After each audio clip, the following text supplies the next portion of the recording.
في قلوبهم مرض فزادهم الله مرضا ولهم عذاب أليم بما كانوا يكذبون۔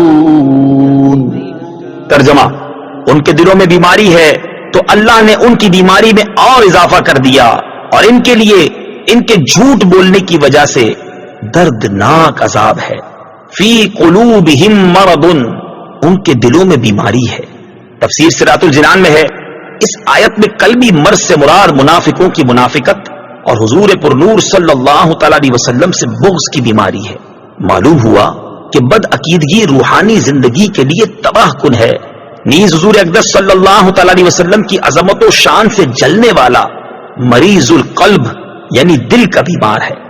روحانی زندگی کے خطرناک امراض، جس طرح جسمانی امراض ہوتے ہیں اسی طرح کچھ باطنی امراض بھی ہوتے ہیں۔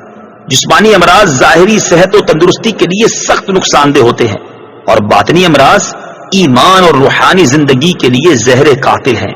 ان باطنی امراض میں سب سے بدتر تو عقیدے کی خرابی کا مرض ہے، اور اس کے علاوہ تکبر، حسد، کینہ اور ریاکاری وغیرہ بھی انتہائی برے مرض ہیں۔ ہر مسلمان کو چاہیے کہ باطنی امراض سے متعلق معلومات حاصل کر کے ان سے نجات حاصل کرنے کی کوشش کرے، اور اس کے لیے بطور خاص امام غزالی علیہ رحمت اللہ الوالی کی مشہور کتاب احیاء العلوم کی 3 جلد کا مطالعہ بہت مفید ہے۔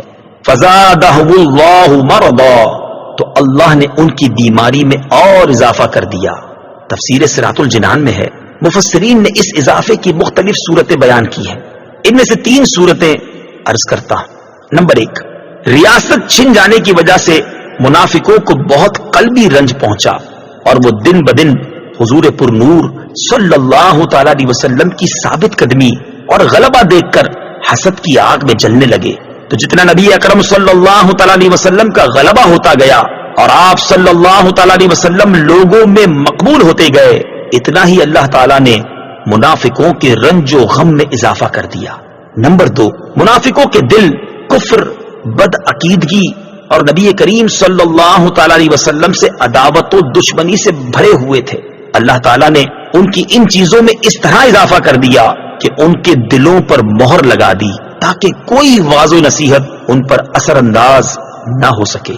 نمبر 3، جیسے جیسے شرعی احکام اور نزول وحی میں اضافہ ہوا اور مسلمانوں کی مدد و نصرت بڑھتی گئی، ویسے ویسے ان کا کفر بڑھتا گیا، بلکہ ان کا حال تو یہ تھا کہ کلمہ شہادت پڑھنا ان پر بہت دشوار تھا، اور اوپر سے عبادات میں اضافہ ہو گیا اور جرموں کی سزائیں بھی نازل ہو گئیں، جس کی وجہ سے یہ لوگ بہت بے چین ہو گئے۔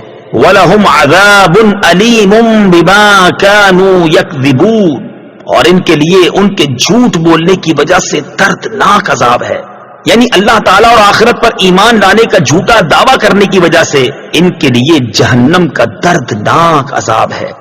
جھوٹ بولنے کی وعید اور نہ بولنے کا ثواب۔ اس آیت سے معلوم ہوا کہ جھوٹ بولنا حرام ہے اور اس پر دردناک عذاب کی وعید ہے، لہذا ہر مسلمان کو چاہیے کہ وہ اس سے بچنے کی خوب کوشش کرے۔